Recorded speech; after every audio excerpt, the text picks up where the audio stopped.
Muy buenas, ¿qué tal? Soy Antonio Sánchez Bayón, desde la Universidad Loyola Andalucía, su campus de Córdoba, para toda la comunidad universitaria de la Universidad Rafael Landívar. Feliz día del libro, por cierto, pues hoy conmemoramos el fallecimiento en nuestra República de las Letras de grandes autores como Cervantes, Garcilaso, etcétera, etcétera. El caso es que es un verdadero honor que hayan querido contar con mi monografía Humanismo Iberoamericano para iniciar una colección de pensamiento crítico que creo que hoy en día es de lo más importante, disponer de la misma como plataforma para el diálogo, para la reflexión, para lanzar ideas que ayuden a mejorar la opinión pública. Quisiera, antes de nada, comenzar con una serie de agradecimientos, en especial al profesor doctor Gustavo García Font, director de Cara Parents, quien pues no solamente ha avalado esta obra, sino otra que está en prensa actualmente, que son las nuevas cartografías de la globalización. Igualmente quisiera agradecer a la profesora doctora Marta Montero, directora de Derecho de la Universidad Loyola Andalucía, quien, a su vez ha apoyado esta obra que hoy presentamos con el prólogo. Y sobre todo, pues a todos ustedes por asistir a esta presentación hoy, y quedo ya desde este momento a su disposición para cualquier comentario que me quieran hacer llegar. Como les digo, pues esta es una obra, el humanismo iberoamericano para la globalización, que lo que pretende, o mejor dicho, una guía para transitar la globalización, lo que pretende es introducir una serie de reflexiones críticas que nos ayuden a despertar de la situación quizás de letargo en la que nos encontramos, con un sentimiento quizás de malestar. Y de ese modo, cuando despertemos, pues entre todos podamos contribuir ni más ni menos que a rehumanizar, resocializar la globalización. Si me lo permiten, en esta presentación del humanismo iberoamericano, claves para transitar la globalización, no pretendo desentrañarles todo el libro, sino aportarles una serie de claves donde, quizás estén aquellas reflexiones más atractivas para engancharles a la lectura, y así, pueda haber un futuro debate, que sería lo deseable. Eso sí, me van a permitir que, les cuente previamente lo que son, cómo surge este libro, su intrahistoria. Hay que remontarse al exilio del 2010. Sí, digo exilio porque resulta que por aquel entonces acababa de terminar de enterrar la disciplina filosofía política. ¿Quién necesita hoy enseñar a reflexionar sobre el poder y el gobierno en plena crisis? No debe ser que los ciudadanos sepamos exigir responsabilidades, ¿no?, a nuestros respectivos gobiernos. El caso es que había terminado de impartir la asignatura, no comenzaba a trabajar en mi otra nueva universidad hasta el otoño. Y unos compañeros de Baylor University, en concreto del programa de estudios latinoamericanos, su directora, la profesora doctora Lili Sousa, me invitó a hacer una estancia de investigación allí en su universidad, que fue de lo más productiva, por cierto,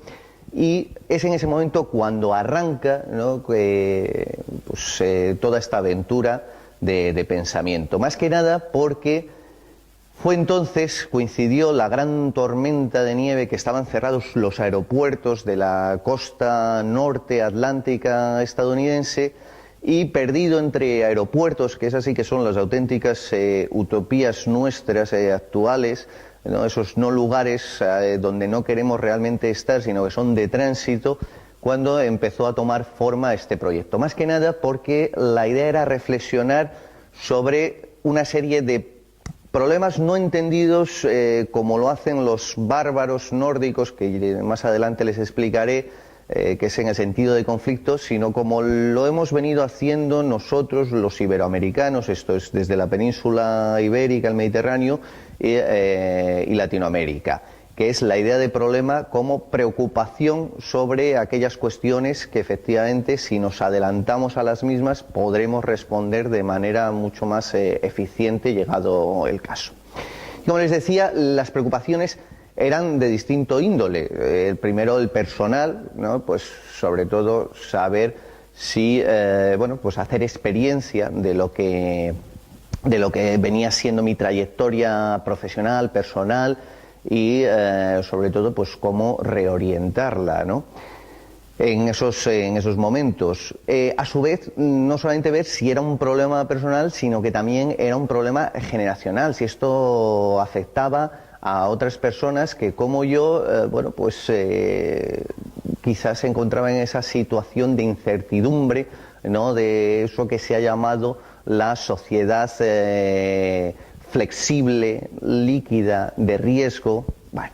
todo esto se recoge en el libro, como les comento. Y a su vez, también el problema no solamente personal, generacional, sino también universitario, qué es lo que había pasado con todo nuestro auténtico conocimiento, nuestro humanismo, que nos ayudó en otros momentos para transitar en momentos de cambio como el que estamos viviendo, ¿no? En esos momentos que estamos pasando del final de una época dominada por el Estado-Nación a ese tránsito hacia la aldea global. Pues bien, si se contó con el humanismo cuando se hizo el salto al nuevo mundo,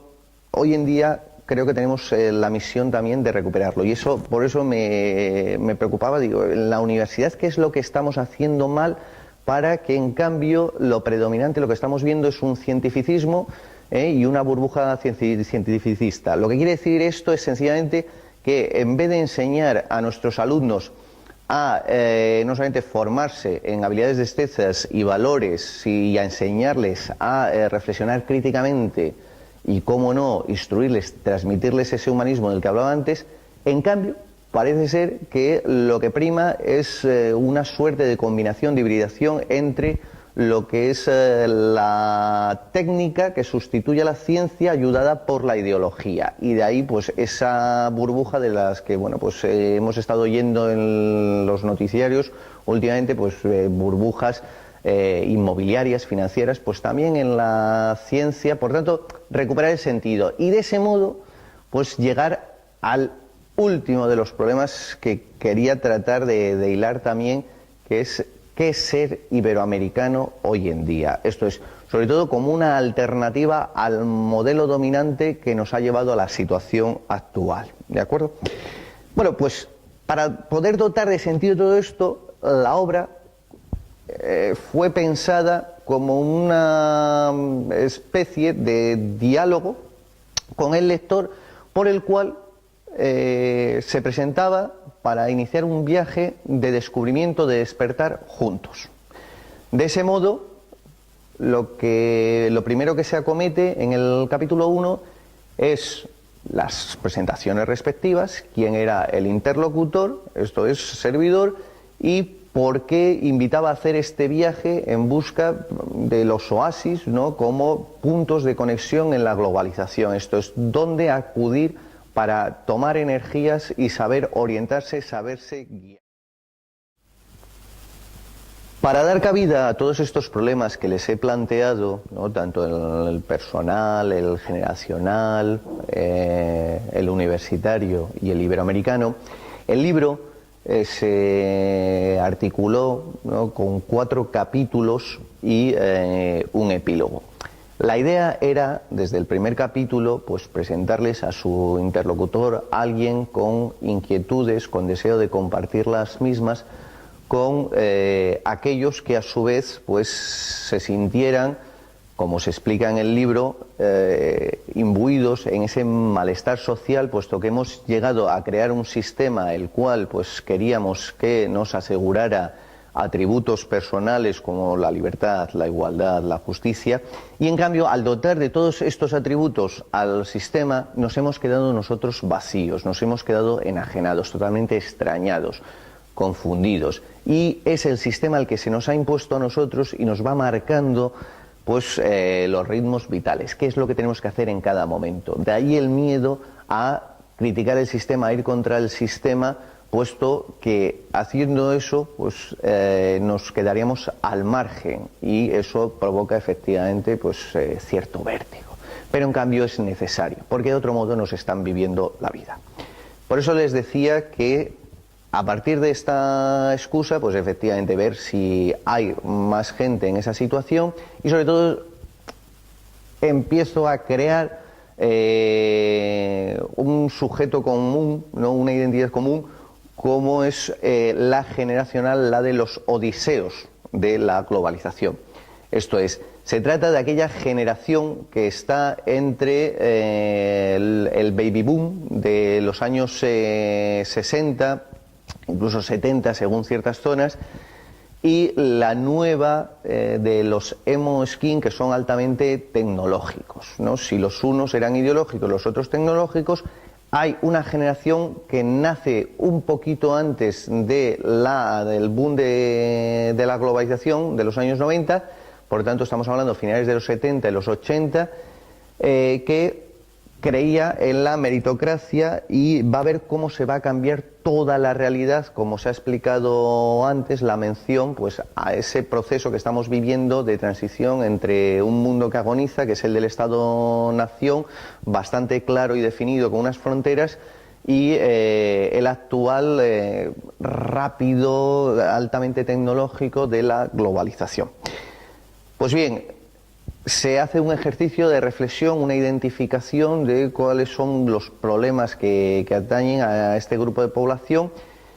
y de ese modo se llega en los siguientes capítulos, sobre todo 3 y 4, a un diagnóstico. A un diagnóstico por el cual, pues como les comentaba, estamos abandonando el auténtico conocimiento que nos ayudaba pues a perfeccionarnos como personas y a contribuir al bien común, para hacerlo también como objeto de consumo, ¿no? Y de ese modo pues se acentúa ese malestar y sobre todo esa enajenación personal que sufrimos. Entonces, frente a esto, pues sencillamente lo que se hace es una serie de preguntas para ir respondiendo, ¿no? Invitando al lector a que efectivamente pues pueda en ese sentido ir reflexionando, ir desarrollando su propio pensamiento, y entre las provocaciones que se le lanza al lector están pues ya más de índole, no solamente pues lo que les he dicho de las tradiciones en la universidad, sino al propio iberoamericano. Ahora ya me van a permitir entonces que profundice en algo muy importante, una de las ideas clave del libro, que es la siguiente. Fíjense, resulta que la cultura, el auténtico conocimiento nace en Occidente, en el Mediterráneo, y de ahí se expande al resto de Europa continental, llegará a Britania, ¿no? A las islas occidentales, pero es en el Mediterráneo. Y en esta cuna de civilizados se extiende, se da el salto y se alcanzan cuotas muchísimo mayores y sublimes en América, sobre todo en lo que hoy es Latinoamérica. Y en cambio resulta que por una inversión que se da en un momento dado, en este periodo dominado por el Estado-nación a partir del XIX y hasta finales del siglo XX, en la cual resulta que los antiguos bárbaros, los nórdicos y anglosajones, solamente preocupados por el éxito y el beneficio, y que la cultura ha calado poco, de ahí que estén tan obsesionados con el negocio, en cambio estos pasan a ser, por su preocupación tecnológica y práctica, a ser los nuevos civilizados, y los mediterráneos y los latinoamericanos pasan a ser los nuevos bárbaros. Y por tanto se desprecia algo que en nuestras culturas se le ha dado mucha importancia, que es al ocio. Pero el ocio no como lo entienden estos bárbaros, de espectáculo y entretenimiento, sino como fórmula justamente de humanizar y socializar. ¿De acuerdo? Esto es frente al negocio, que es nec otium, es pues justamente el rechazo del ocio. Nosotros defendemos y postulamos, porque lo que no es normal es que hoy en día resulta que los antiguos civilizados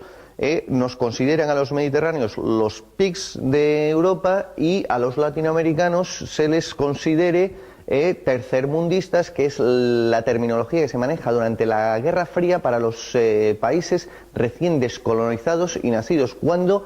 los países latinoamericanos ya eran repúblicas soberanas en el siglo XIX. Luego, ¿qué ha pasado para que se dé tal confusión?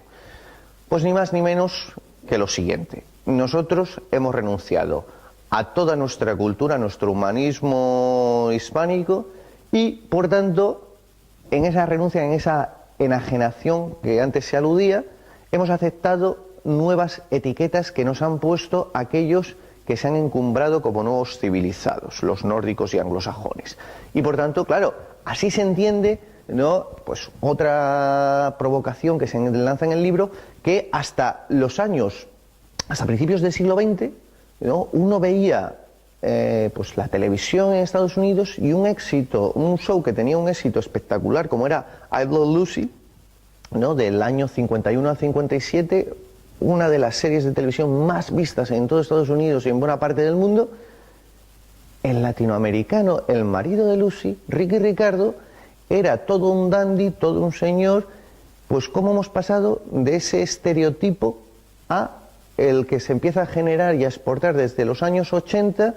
y sobre todo ya en los 90, de la espalda mojada, del gángster.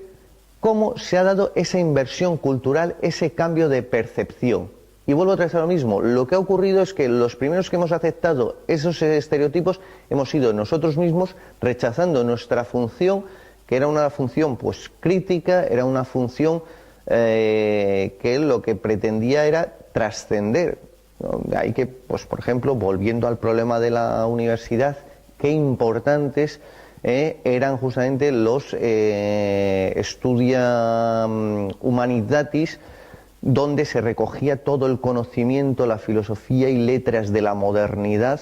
¿no?, gracias al humanismo hispánico, y estaba presente en todas las grandes universidades del mundo. Y en cambio hoy en día nos hemos quedado reducidos en simplemente ciertas asignaturas en departamentos de lenguas extranjeras modernas. Algo hemos hecho mal y se dan muchas más claves dentro del libro. El caso es, como les digo, por quedarnos ya simplemente llegando al epílogo en esta presentación, que de veras yo hago un llamamiento justamente a los iberoamericanos, porque necesitamos, pues sobre todo, hacernos la siguiente pregunta. El humanismo hispánico que nos ayudó a extender la cultura, el conocimiento, la civilización de Europa a América, llevarla a cotas superiores,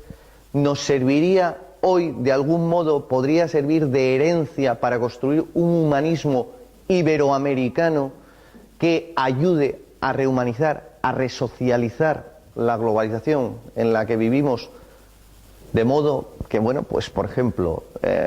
por ilustrarlo de algún modo, ¿cómo es posible que se esté hablando y se esté protegiendo la libertad, ¿no?, o sea, que se esté dando mayores garantías jurídicas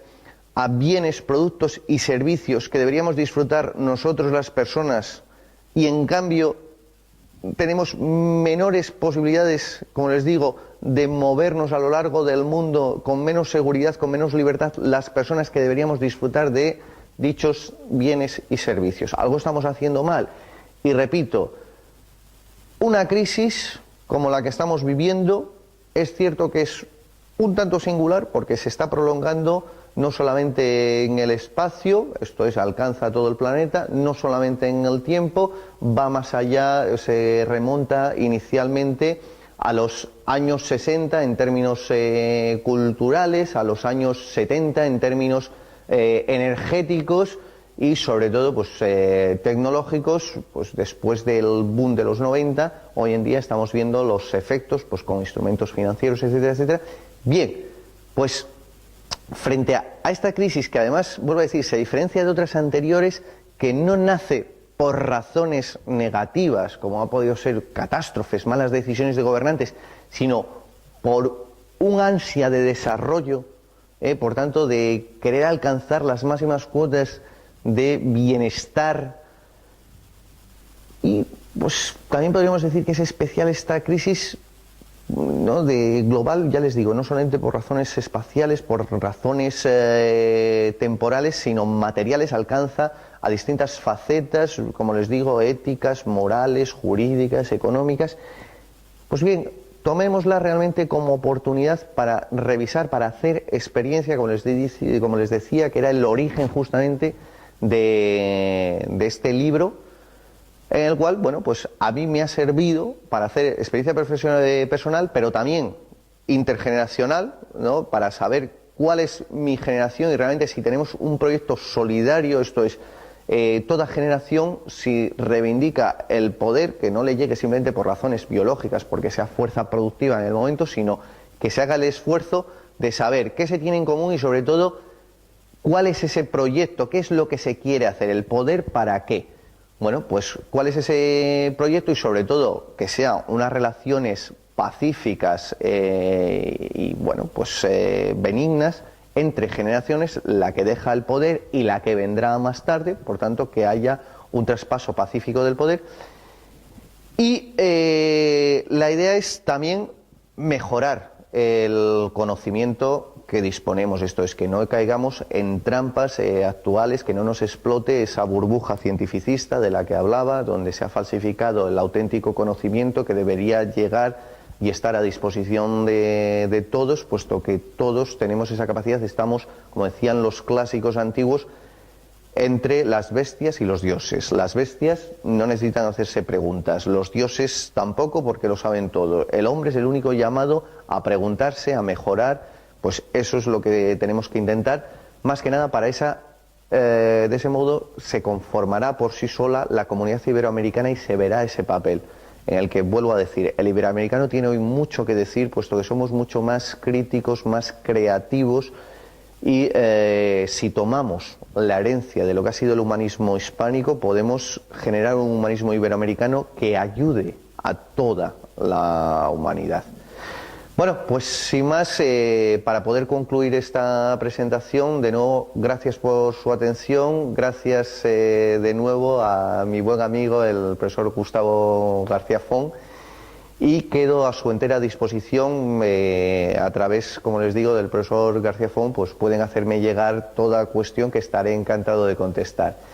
Y, bueno, pues ya que cara parens, ¿no? Como se decía antes, nihil ostat imprimatur, pues ya disponemos del libro Humanismo Iberoamericano, guía para transitar la globalización. Así que bueno, pues espero sus reacciones y muchísimas gracias. Me despido desde Córdoba, desde la Universidad Loyola Andalucía. Gracias a todos.